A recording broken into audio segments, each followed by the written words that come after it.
help us to like, comment and subscribe to the channel for more of this.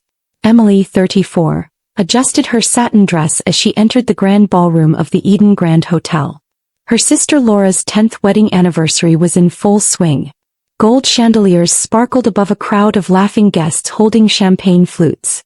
The air buzzed with celebration, but Emily felt a knot form in her stomach. Laura had always painted her marriage to Nathan as perfect. Too perfect. After a quick stop at the restroom, Emily returned to her table and caught a glimpse of something strange. Laura, thinking no one was watching, dropped something into Emily's champagne glass with a subtle, satisfied smile. Emily froze, heart racing. She didn't make a scene.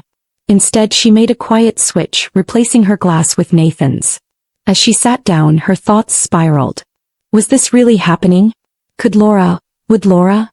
Growing up with Laura wasn't easy. She was 3 years older and she turned everything into a competition. Emily had made the cheerleading squad in high school, only for Laura to spread a rumor that she cheated. When Emily brought home her first boyfriend, Laura tutored him in math. 2 weeks later he was dating Laura. Their parents always called it sisterly rivalry, but to Emily it felt cruel. Still, Emily longed for a normal relationship. Every time Laura betrayed her, she'd return with a tearful apology. Emily always forgave her. She's my only sister, she'd tell herself. When Laura met Nathan during her senior year of college, Emily had been genuinely happy. Nathan was kind, successful and didn't seem easily manipulated. At their wedding, Emily had stood proudly as maid of honor, believing maybe, just maybe, Laura had changed. Over the years things got better, or so Emily told herself. They weren't close but they were civil. They attended family dinners, shopped for gifts during holidays. When the elegant invitation to Laura and Nathan's 10th anniversary arrived in the mail last month, Emily smiled. She needed a distraction. Work had just promoted her to senior account manager, but her personal life was in pieces. Her 2-year relationship had ended. A glamorous event, full of strangers, champagne and sparkle? It seemed like the perfect escape. The celebration was held at the Bellevue, an exclusive venue known for celebrity weddings and political fundraisers. When Emily arrived, her parents greeted her warmly and for a moment she felt hopeful. Until she saw Laura. Laura wore a Vera Wang gown, a dazzling smile on her face.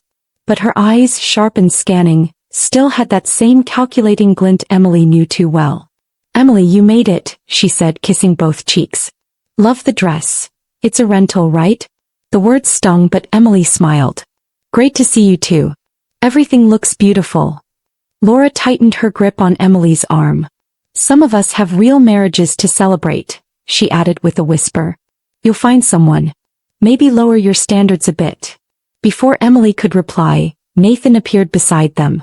"Emily, you look amazing," he said warmly. He pulled her into a hug. "How's the new job?" "Challenging but rewarding," she answered, grateful for his kindness. "Save me a dance later," he added with a wink. Laura's smile flickered. As cocktail hour progressed, Emily mingled awkwardly. Some guests she knew, others she didn't. Bethany, Laura's old roommate, commented on Emily's bravery for attending solo. Cousin Derek asked loudly if she was still single. Emily sipped her wine slowly, holding back retorts. But she noticed something. Nathan kept glancing her way. Not flirtatiously but like he was watching something unfold. When he stood beside Laura they rarely touched. Their smiles didn't reach their eyes. Once Emily spotted them arguing in hushed tones by the floral arch. Something was off. Later, during dinner, Emily realized she'd been seated far from the family table. Nathan frowned when he noticed but said nothing. Midway through dessert he appeared beside her. "Mind stepping outside for a minute?" he asked. Emily followed Nathan toward a quiet corner near the terrace doors. The noise of the ballroom softened behind them.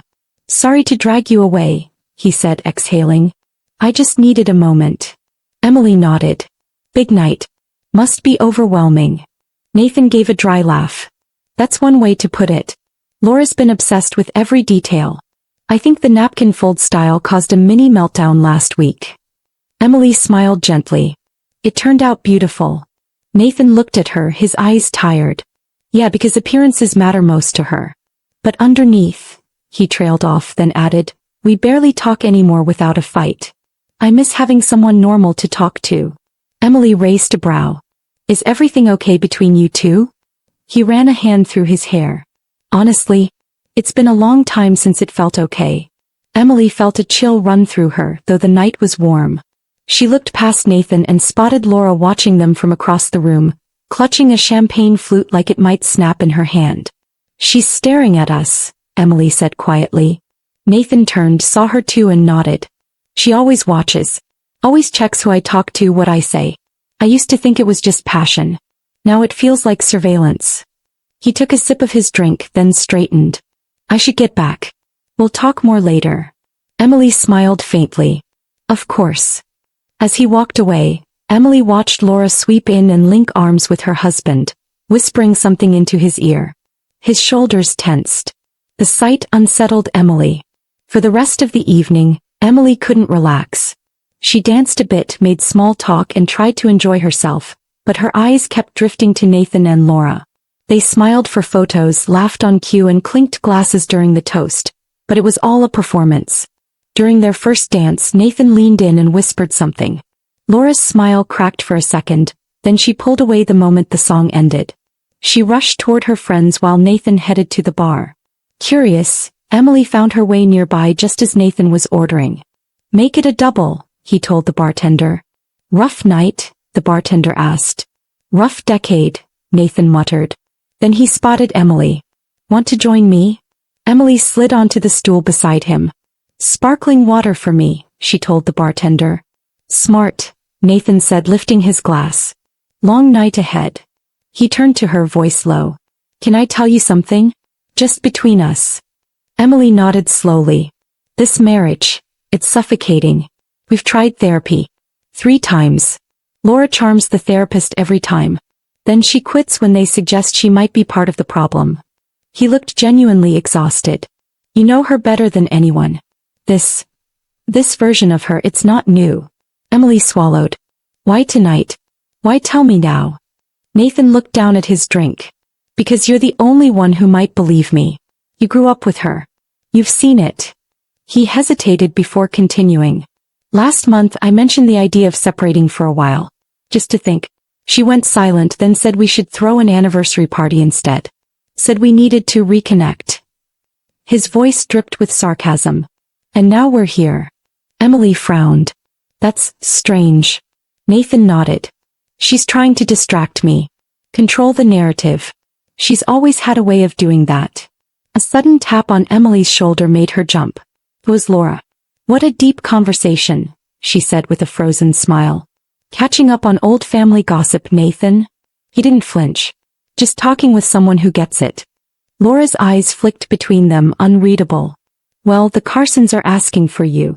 She looped her arm through Nathan's and led him away. Over her shoulder, she shot Emily a glare that was anything but sisterly. Emily returned to her seat, but her thoughts were racing. She couldn't ignore the tension between Laura and Nathan.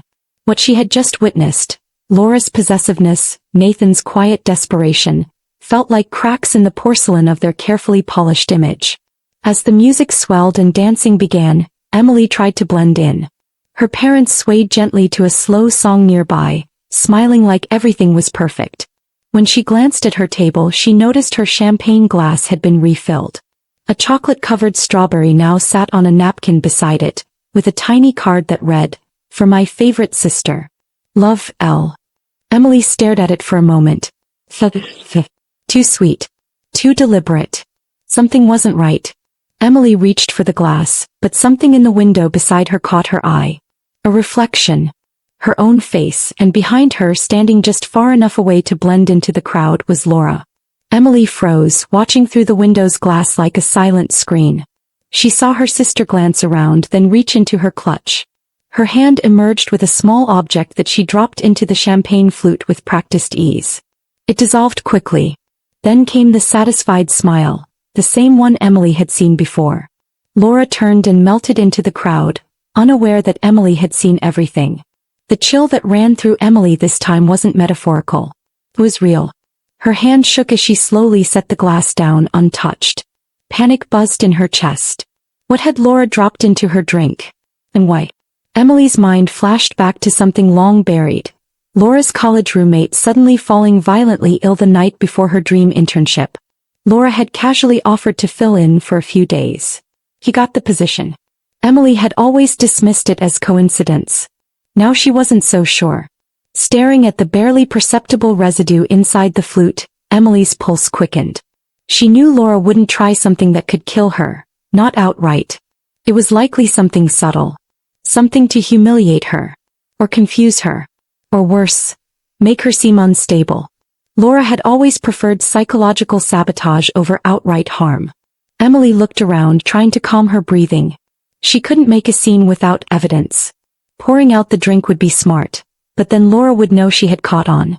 Confronting her privately? Too risky. And pretending nothing happened? Dangerous. She needed to protect herself and also show Laura that the game had been exposed. Then a daring idea took root in her mind, risky but poetic. If the drink had been meant for her, maybe someone else should experience its effects. Not to harm them but to reveal the truth. Her eyes scanned the room and quickly landed on Nathan, now standing alone by the gift table. Laura was distracted on the opposite side of the room. She was going to act, this was her moment. Emily picked up the contaminated champagne with calm precision. She walked toward Nathan, her steps steady. "Nathan," she called softly. He turned surprised. "We never got that toast," she said, holding up the glass. "One more for the happy couple?" He smiled faintly. "You sure you can handle more speeches tonight?" She laughed. "Not a public one. Just us. For the next 10 years, whatever that means." Nathan raised an eyebrow but played along. He reached for his half-empty whiskey. "Actually," Emily said lightly, stepping closer, "I think champagne is more fitting. Just for the toast. Want to swap?" Before he could respond fully, she smoothly pressed the flute into his hand and took the whiskey from his. "To truth," she said meaningfully. Nathan clinked her glass and echoed, "To truth," then took a sip. Emily barely touched the whiskey to her lips, pretending to drink. Over Nathan's shoulder, she saw Laura watching from across the room. When Laura saw Emily holding the champagne glass, her smile returned, smug, expectant. She had no idea the glasses had been switched. Nathan, oblivious, drained the drink. "You sure you're okay?" he asked, noticing her tight expression. "Perfect," she said, forcing a smile. "You should probably finish that before Laura gets suspicious. She didn't seem thrilled that we were chatting earlier." Nathan chuckled and took another sip, completely unaware. As he walked away, Emily exhaled. The drink was no longer her problem. She gently placed the untouched whiskey on a passing server's tray, unwilling to drink anything left unattended in this party ever again. Laura appeared seconds later as if summoned by radar. "Having fun?" she asked sweetly. Emily met her gaze. "Absolutely. Nathan was just keeping me company. He's so thoughtful." A flicker of irritation crossed Laura's face. Yes, Nathan's always been too generous. A weakness of his, really. Emily tilted her head. "I think kindness is a strength." Laura's smile sharpened. "Funny. You seem awfully steady on your feet. Champagne not to your liking." The words struck like a blade. Emily's pulse spiked. He knew. This was confirmation. "It was delicious," Emily said softly. "Nathan thought so too after we swapped glasses for our private toast." Laura's face shifted, from smugness to panic in under a second. "You what?" she whispered, her voice cracking. "We traded glasses," Emily said innocently. "Is there a problem?" Laura's mask shattered. "You had no right," she hissed. "You don't know what you've done." Emily kept her voice calm. "Oh, I think I do. The question is, does Nathan?" Laura's eyes darted across the ballroom, locking onto her husband. He was talking with their father, laughing at something. Her panic deepened. "This isn't over," she warned before storming off. Emily stood still, heart racing but face composed. Her sister had just confirmed everything without realizing it. All that remained now was to wait and see what Nathan would experience. She needed to watch carefully, to learn exactly what she had narrowly escaped. Within 30 minutes, the change in Nathan became obvious. He laughed louder, loosened his tie, seemed overly enthusiastic. He fumbled a conversation with their uncle, forgetting what he was saying mid-sentence. Then he launched himself onto the dance floor during a fast song, moving with clumsy excitement. Emily watched from a distance as Laura tried to coax him off. Darling, maybe we should thank everyone and call it a night, she said through gritted teeth. Nonsense. Nathan beamed. I'm finally having fun. He spun away, dancing with someone's aunt. The effects were clear. Whatever Laura had used wasn't deadly, but it was altering Nathan's coordination and inhibitions fast, especially combined with alcohol. As Emily observed from near the dessert table, Laura cornered her again. Her expression was wild, barely composed. What have you done? She demanded. Emily didn't flinch. I avoided drinking whatever you poisoned me with. Nathan, unfortunately, wasn't so lucky. Laura's eyes filled with desperation. You didn't see anything. I saw everything, Emily countered. The window reflection caught your every move. It was clear as day. Laura's voice dropped. It was just a mild sedative. I thought it would relax you. You've been so uptight lately. Emily's lips parted in disbelief. A sedative? Mixed with alcohol. That's not relaxation, that's assault. Don't be dramatic, Laura snapped. I was trying to help. Emily held her ground. No, you were trying to humiliate me. And now your husband is the one you've humiliated. Laura's eyes narrowed. You were hanging on him all night. I saw the way you looked at him, sad, lonely, needy. Emily stared at her sister, stunned. He's my brother-in-law. We were talking. That's all. It's never just talking with you, Laura hissed. Men always fall for you. Emily's voice lowered. This isn't about me, Laura. It's about your marriage falling apart and your need to control everyone around you. Before Laura could respond, a loud crash echoed across the ballroom. Gasps followed. Emily turned to see Nathan stumbling, knocking over the gift table. Wrapped presents scattered like fallen dominoes. His speech was slurred as he tried to apologize and pick up the mess. Oh no, Emily whispered.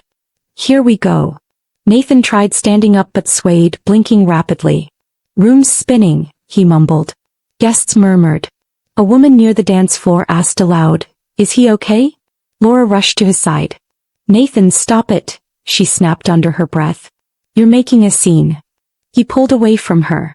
No, I'm finally being honest, he said louder. You always controlling. Always watching. His voice cracked then grew louder. 10 years pretending. I'm tired of pretending. The band kept playing but most of the guests had stopped dancing. Emily's parents rushed over. Everything all right? Their father asked. Nathan, son, let's get you some air. But Nathan barely heard him. Miranda, when did you grow a twin? He asked Emily, blinking in confusion. Oh my God, her mother gasped. A waiter offered Nathan water but he pushed it away. I feel weird, he said. Not drunk. Different. Laura grabbed his arm. We're leaving now. No, he said, pulling free. Don't want to go with you. You're the reason I can't breathe. Then he stumbled, catching himself on a chair. A tray of champagne flutes crashed beside him. Is he having a stroke? Someone asked. Call an ambulance, Emily's mom said firmly. Now. Laura objected. He's just had too much to drink. No, this is more than that, Emily said. She knelt beside Nathan. Did you drink anything odd tonight? Just that toast with you, he said groggily. After that, everything went sideways. Stop questioning him. Laura snapped. You're making it worse. But Emily stayed calm. We need to tell the truth before this becomes worse than it already is. Paramedics arrived swiftly and assessed Nathan in a side room while concerned guests began leaving. Emily followed close behind her parents. Laura tried to block her at first but the medical team waved Emily in. What happened? One paramedic asked. He might have been given a sedative without his knowledge, Emily answered. It was mixed with champagne. Do you know what kind of sedative? The female paramedic asked. All eyes turned to Laura, who shrank under the attention. Ativan, she finally whispered. Just one. It's prescribed to me. Ma'am, that's extremely dangerous with alcohol, the paramedic said sternly. We need to get him to the hospital immediately. Nathan, though groggy, gripped Emily's hand. Thank you, he whispered, for seeing her for who she is. At the hospital, the truth unraveled further. Vanessa broke down, confessing her jealousy, her growing paranoia about Nathan confiding in Emily, and how she just wanted to make Emily stumble for once. Her confession left their parents stunned. You drugged your own sister? their father asked. And your husband drank it instead? Laura broke down crying. I never meant for him to take it. I only wanted to stop her from always looking so perfect. Emily spoke plainly. This isn't about looking perfect, Laura. It's about years of manipulation. Of crossing lines. Of hurting people who trusted you. Nathan, recovering in his hospital bed, looked at Laura with a sadness that said everything. You've done a lot of damage, he said. And I'm done covering for it. Police officers arrived at the hospital and took formal statements from everyone. Though Nathan refused to press criminal charges, he informed Laura the next day that he was moving out.